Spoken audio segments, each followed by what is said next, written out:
Hey, how's it going? And this is just a follow-up to a tutorial I just did on a cinematic fly-through. And this is how to make it so that your cutscene plays at the start of your game. And so in the last tutorial, I made a level sequence is kind of a fly-through. And one thing you can do to make it more cinematic and more professional is if we go into the level sequence here, we can add what's called a fade track. So just come up here to track and go to fade track, and this is really easy to do.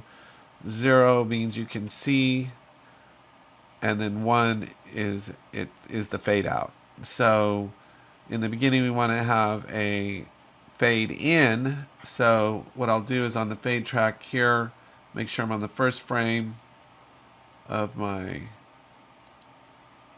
timeline here, and then I'm going to add a keyframe, and then I'm just going to set the value to 1, and then that makes it black. And then let's say I'll just go in, I'll just click this button to go in. Well, I'll just drag it in. So let's say I want a 5-second fade in, nice, slow and easy fade in, and then I'll add another keyframe here. Maybe that's a little too long, so maybe around 4 seconds. And then I'll add another keyframe, and then we'll set that value to 0. And then we have a nice fade in.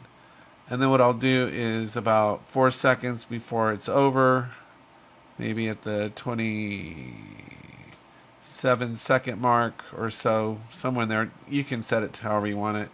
We'll add another keyframe, and then I'll go to the end, and then we'll go to 1, which will fade to black. So now we have a nice fade in and fade out, and you can see it represented there on the timeline.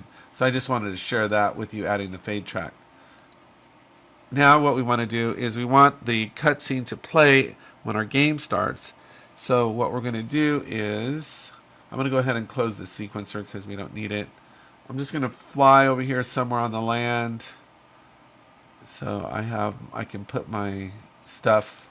So I'm just going to go to the verse devices and search for a cinematic sequence device and drag that onto the scene. And then over here in its details panel, we're going to pair that to our new level sequence.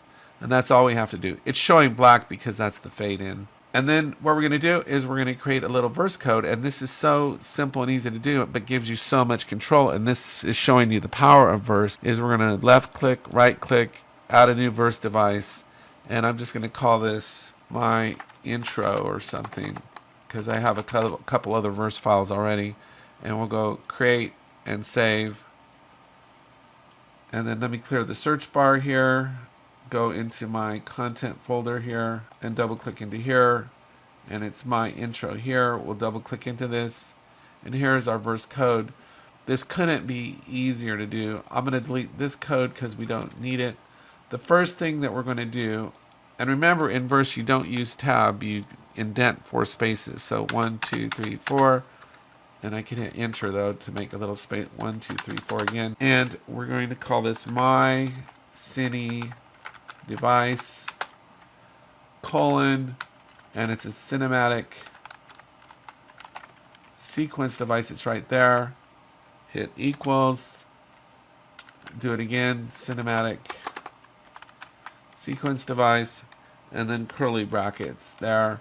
And then up here on right above it, we have to put at editable, so it's instance editable in our scene, and we can.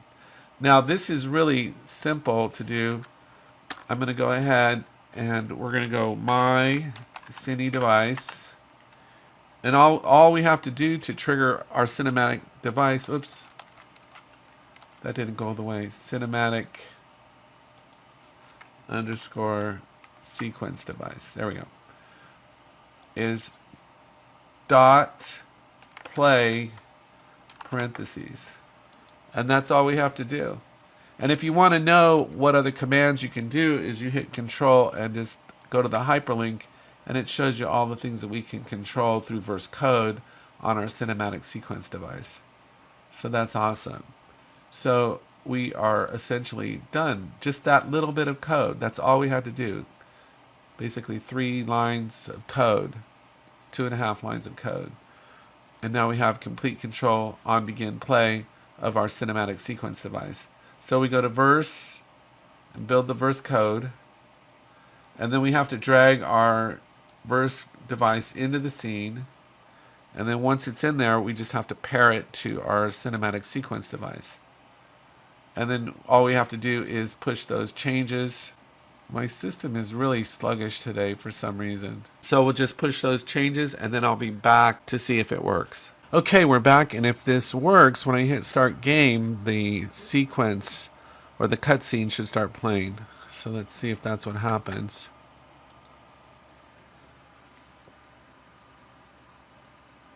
Yeah, fade in. Now, if you're curious on here, what I'm kind of flying all over the place, but if you're curious, I have it on low exposure. I have the fog up. I have the brightness turned down, and I have the time of day about 7 o'clock. And that's it. And then we're back to the game. So anyway, that's all I had for today. I hope you found it helpful. Take care. Have a great day, and I'll talk to you next time.